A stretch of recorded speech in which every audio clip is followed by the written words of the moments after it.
Bonjour, j'espère que vous serez aussi nombreux que la dernière vidéo. Je vous remercie de votre intérêt, de vos petits commentaires. On continue avec les oscillations libres dans un circuit RLC en série. C'est le troisième cours dans cette partie. Alors, expression de l'intensité du courant et de la charge dans le circuit idéal LC.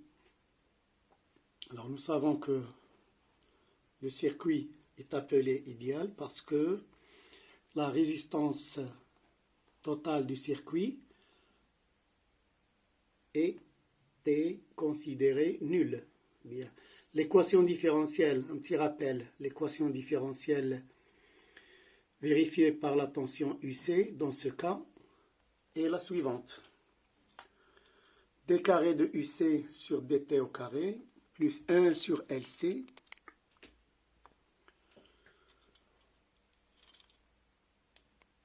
UC égale 0.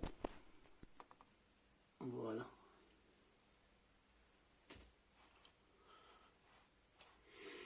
Avec la solution de cette équation différentielle, UC de T égale UM cos 2pi sur T0 fois T plus phi. Et T0, c'est la période propre du circuit idéal LC, qui est 2pi racine de LC. Alors, ceci, on l'a déjà vu dans la vidéo précédente. Alors maintenant, c'est expression de la charge aux bornes du condensateur. Voilà. Alors, Q de T,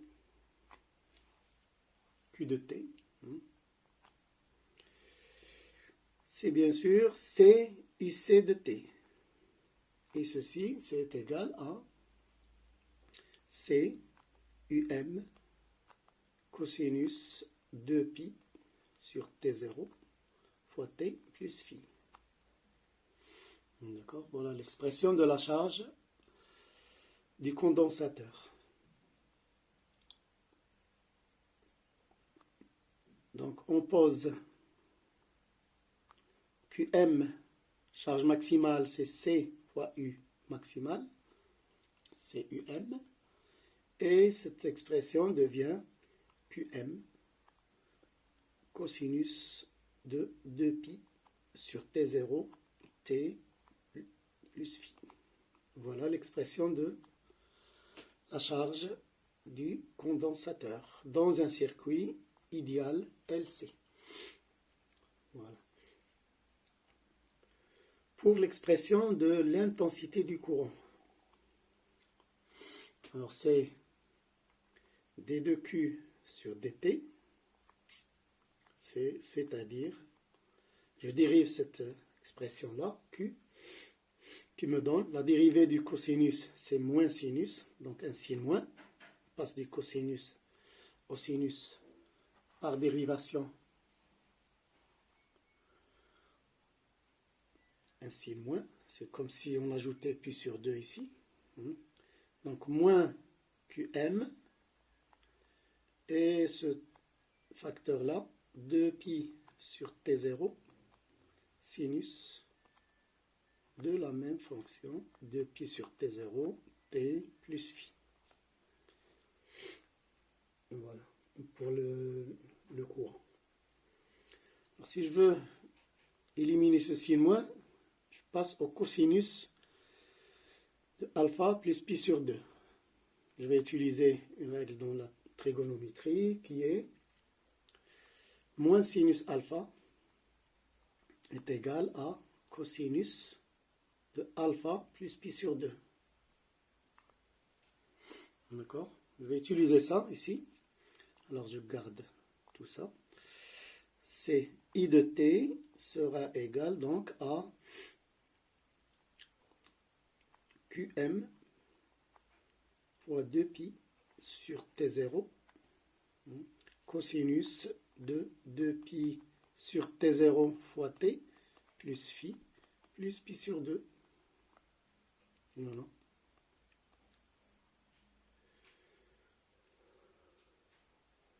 Ou alors, je vais écrire ça comme ça, I de t égale IM, valeur maximale de cosinus de 2pi sur T0, T plus phi plus pi sur 2. Voici l'expression finale de l'intensité du courant. Dans un circuit LC idéal. Bien. Alors, cette phase à l'origine, phi, on peut la déterminer, détermination de phi.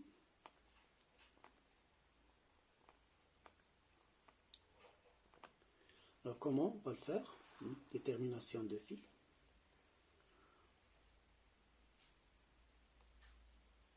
Voilà. Détermination de phi.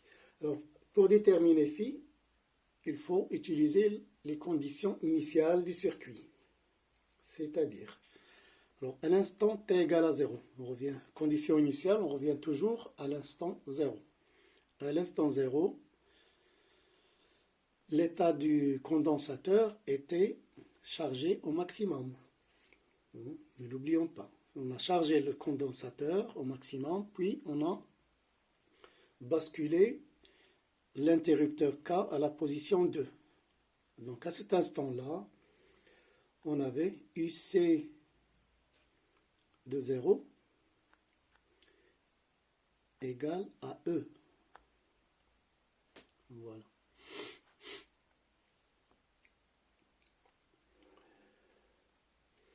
Donc on remplace dans l'expression de U, de UC, donc UC de 0 sera égal à UM cosinus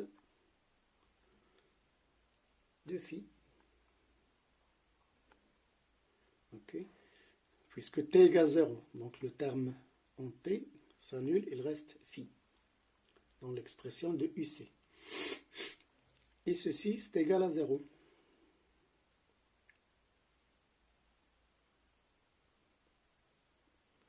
Ce qui veut dire que, ceci est égal à, UC de 0 est égal à E. Attention, c'est la condition initiale. Ce qui implique que cosinus de phi est égal à E sur E, sachant qu'il est égal à 1, donc, sachant que UM c'est E, la valeur maximum de UC c'est E. Donc, finalement, puisque cosinus de phi c'est 1, ça veut dire que phi c'est pi sur 2. Ça veut dire que phi c'est 0. Attention, ça veut dire que phi c'est égal à 0. Cosinus de 0 c'est 1.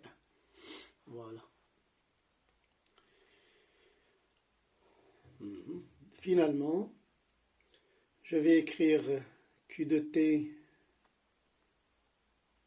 comme ceci, QM cosinus de 2pi sur T0 fois T, phi étant égal à 0. I de T sera égal à IM cosinus de 2pi sur T0 fois T plus pi sur 2. Pi sur 2, il est là, il est venu de la dérivée. Voilà. Ou de la transformation, de cette transformation-là. Voilà. Donc finalement, qu'est-ce qu'on constate? On constate que la charge et l'intensité sont en quadrature de phase. Différence de phase entre ces deux fonctions, c'est pi sur 2. Donc on l'appelle deux fonctions, on les appelle comme deux fonctions en quadrature de phase. Alors ça veut dire quoi en quadrature de phase? Alors I de T et Q de T sont en quadrature de phase. Lorsque la différence de phase, c'est pi sur 2. Bien. Ça veut dire que lorsque l'une des fonctions est maximale ou bien minimale, l'autre est nul. C'est-à-dire, autrement dit, si l'intensité du courant est maximale ou minimale, la charge sera nulle. Et inversement, si la charge Q est maximale ou minimale, l'intensité du courant sera nulle. Alors n'oublions pas que ces fonctions sont des fonctions sinusoïdales. Alors, je vais montrer la représentation de ces deux courbes. Voilà. Et là, voilà, donc ici, vous avez la courbe qui représente la charge, QM moins QM, et la courbe qui représente l'intensité, c'est là. Alors regardez, lorsque la charge Q est maximale, l'intensité est nulle. Lorsque la charge est minimale, l'intensité est nulle. Et inversement, lorsque l'intensité est maximale, la charge est nulle. Lorsque l'intensité est minimale, la charge est nulle. C'est ça ce qu'on appelle deux fonctions en quadrature de phase. Voilà. Alors, on va s'arrêter là et on continuera la prochaine fois, Inch'Allah. Alors, n'oubliez pas de commenter et